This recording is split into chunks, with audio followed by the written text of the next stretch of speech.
দক্ষিণ ভারতের সবথেকে বড় সুপারস্টার বিজয় থালাপতি মমতা বন্দ্যোপাধ্যায় সম্পর্কে কি বলছে আপনারা একবার শুনুন। West Bengal CM Mamata Banerjee madam இதை தானே சொன்னாங்க. நான் முன்னாடியே சொன்ன மாதிரி திமுகவுக்கும் பாஜகவுக்கும் ஒரு அண்டர் கிரவுண்ட் டீலிங் இருக்குது. எப்போ சொன்னேன்?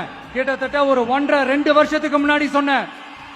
அன்னைக்கு சொன்னது இன்னைக்கு இந்தியா முழுக்க எதிரொலிக்குதா? West Bengal CM Mamata Banerjee madam এটা তানি சொன்னாங்க. বিজয় থালাপতির মন্তব্য শুনলেন মমতা বন্দ্যোপাধ্যায়কে নিয়ে।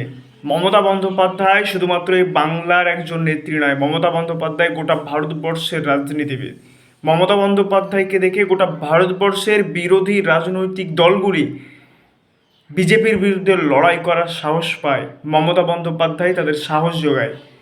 আমরা গর্বিত মমতা বন্দ্যোপাধ্যায়ের সৈনিক, যারা এই বাংলায় মমতা বন্দ্যোপাধ্যায়ের উপরে বিশ্বাস করে ভরসা করে চলে আসছি। কেননা মমতা বন্দ্যোপাধ্যায় গোটা ভারতবর্ষের মধ্যে সব থেকে বড় বিরোধী রাজনীতিবিদ, যিনি বাংলার মানুষের দাবি দাওয়া নিয়ে আন্দোলন করেন, এমনকি গোটা ভারতবর্ষের মানুষের দাবি দাওয়া নিয়ে আন্দোলন করে। তাই বিজয় থালাপতি সহ বিভিন্ন বিরোধী রাজনৈতিক দলের নেতা নেত্রী, সে অরবিন্দ কেজরিওয়াল হোক, কিংবা তেজস্বী হোক, কিংবা ঝাড়খণ্ডের মুখ্যমন্ত্রী হেমন্ত সোরেন হোক, কিংবা রাহুল গান্ধী, এমনকি সোনিয়া গান্ধী হোক, তারা মমতা বন্দ্যোপাধ্যায়ের ভূয়সী প্রশংসা করতে বাধ্য।